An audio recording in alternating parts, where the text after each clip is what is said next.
Let's talk about Tarik Skubal. The discussion about the Detroit left-hander centers around his improvement since May 23rd, posting an identical .355 ERA and SIERA, along with a 31% CSW, 14.9% swinging strike rate, and 30% strikeout rate. Since this date, Skubal has made two big changes. First, he abandoned a splitter he had introduced in the offseason and went back to the changeup, and he also reintroduced a sinker and started using it more and his four-seam fastball less. So the big question is this new version of Tarik Skubal for real? We need to start with the fact that the splitter was bad. He couldn't command it in the zone and gave up lots of hard contact when he did. The changeup is a better pitch, with a 35.2% CSW and a 1.83 deserved ERA. He throws it exclusively to right-handed hitters with only one changeup all year thrown to lefties. Despite its success, it has below-average movement, and Skubal has iffy command of the pitch. The heat map is all over the place, and it only has a 38.6% zone rate since being introduced. The other modification that doesn't get discussed enough is the introduction of the sinker. Skubal has been using it pretty consistently since reintroducing it, even making it his second most used pitch in a few starts. This is important because the four-seamer was getting hit hard as Skubal's only fastball, being the victim of 12 of Skubal's 19 total home runs allowed. It also allowed a .310 expected batting average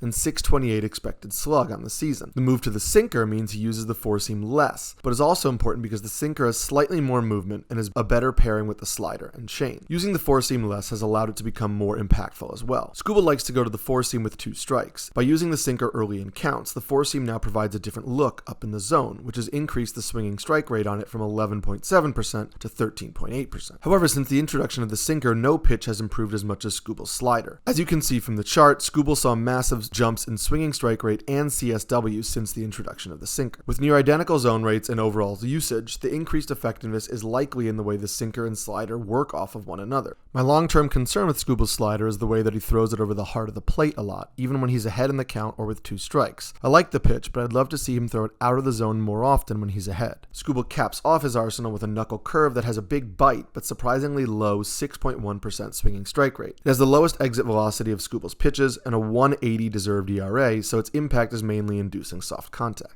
However, it is a near perfect mirror of the fastballs and gives Skubal a pitch mix where the sum is likely better than the individual parts. I'm intrigued by the modification to Skubal's pitch mix. However, I still have some concerns that Skubal gets below average movement on all of his pitches and doesn't have a great fastball. He also has sporadic control of his off-speed offerings, partially due to his violent glove side, often missing his spots and carrying a 10% walk rate on the season. I would certainly hold him in all leagues, but I expect a few bumps on the road, and if you can trade him for an established arm in a redraft league, I would be looking to do so, especially with his innings likely being capped at the end of the season.